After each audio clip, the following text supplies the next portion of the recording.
आजची breakfast recipe आहे आपली मिक्स डाळीचे खमंग असे थालीपीठ. आता माझ्याकडे थोडंसं दिवाळीचं पीठ पण होतं भाजणीचं, ते पण मी घेतलं याच्यामध्ये. तुमच्याकडे नसेल तर फक्त डाळीचं पीठ हे वापरलं तुम्ही मिक्स डाळ तरी चालेल. मी बघा माझ्याकडं ते पण पीठ होतं म्हणून ते पण घेतलं मी. भाजणीचं थोडं घेतलं, 1 वाटी ज्वारीचं पीठ घेतलं, पाव वाटी बाजरीचं घेतलं, पाव वाटी गव्हाचं घेतलं आणि हे 1 वाटी घेतलं. आता याच्यामध्ये हे बघा ओवा टाकून घेते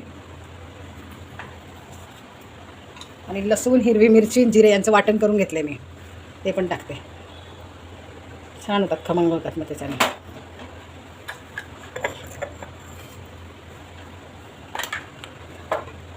हे बघा कांदा घेतला आहे, 2 छोटे छोटे कांदे होते ते कांदे पण घेतले त्याच्यात.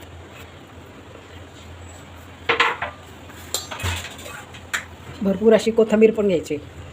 तर ऊन खूप आहे ना, तर कांदा चांगला असतो, थंड असतो शरीराला. त्याच्यामध्ये हळद घेते, धने पावडर घेते 1 चमचा, थोडंसं नावाला थोडंसं तिखट घ्यायचं, थोडंसं गरम मसाला पण टाकायचा, खूप छान टेस्ट असते त्याच्याने. थोडा हिंग टाकायचा. आता मीठ घेते,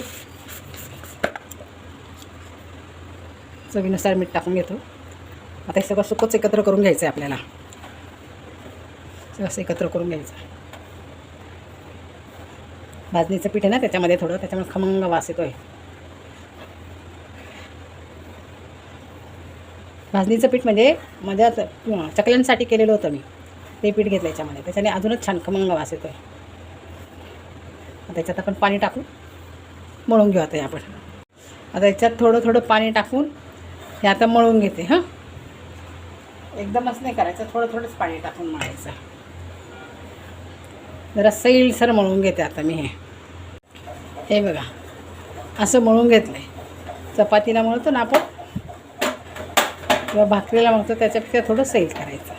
हे बघा इझी थापता येतात मग आपल्याला. आता आपण थालीपीठ थापून घेऊया. आता हे बघा आता आपण थापून घेऊया. हा रुमाल मी ओला करून पिळून घेतला, त्याच्यावर असं थोडंसं पाणी लावून घ्यायचं आणि मला जेवढा छोटा मोठा पाहिजे ना तेवढं थालीपीठ करायला गोळा घेऊन टाकायचा. असा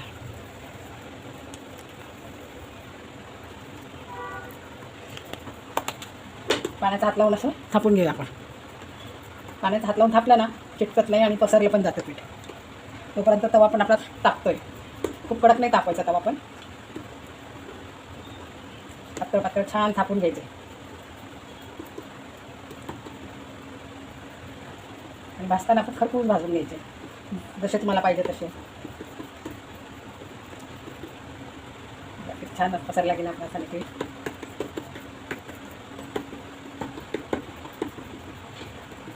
असे छिद्र पाडून घ्यायचे असं.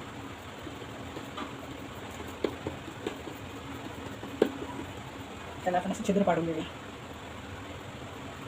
4-5 छिद्र पाडले ना तेल सोडायला छान जाते मग, त्याच्यामुळे ते खालून पण खरपूस होतात. मग त्याच्यावर आपण थोडंसं तेल लावून घेता.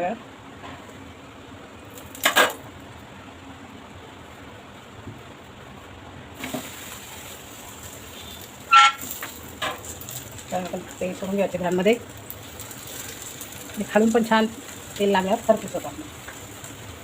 मग आजूबाजूला पण तेल सोडायचं असं.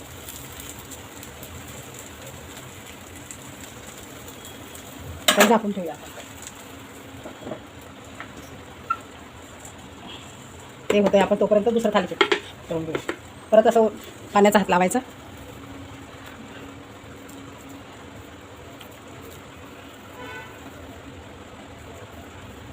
असं गोळा करून घ्यायचा, टाकून घ्यायचा. पटापट होतात आणि गरमच खायला छान लागतात. तुम्ही दही घ्या, सॉस घ्या, लोणचं घ्या. लोणच्याबरोबर एकदम भारी. तुमच्याकडे मिरचीचं लोणचं जास्त आवडतं, त्याच्याबरोबर कैरीचं लोणचं, मिरचीचं लोणचं. छुंदा घेऊ शकता तुम्ही, लहान मुलांना छुंदा देऊ शकतात गोड. किती पटकन होतं थापून लगेच. त्याच्यापर्यंत हे पण झाले आपण. बघा किती छान कलर आला आहे. आणि पण खरपूस भाजून घेऊया आपण. तोपर्यंत आपलं दुसरं पण झालं बघा थापून. म्हणजे इकडे कोणी नाश्त्याला बसलं ना इकडे करायला घ्यायचं. तोपर्यंत एका वाटीमध्ये दही टाकून द्यायचं, केचप टाकून द्यायचं, जरा जे आवडेल ते केलं का लगेच ताटात.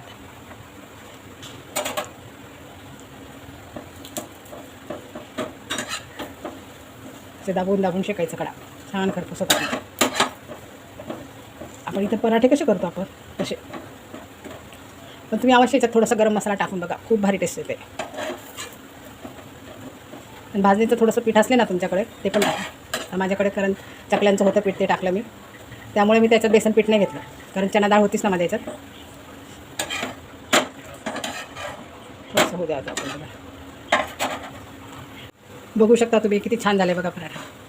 आपले पराठामध्ये थालीपीठ भाजीचे बघा, जवळून दाखवते तुम्हाला. आता असे चाळणीत काढायचे म्हणजे वाफ येत नाही मग. तोपर्यंत आपण दुसरं पण टाकून देऊया. आता सँडविच करायचं राहिलं, टाकून द्यायचं. इझी टाकले जातात आपली, परत तेल टाकून घ्यायचं असेल.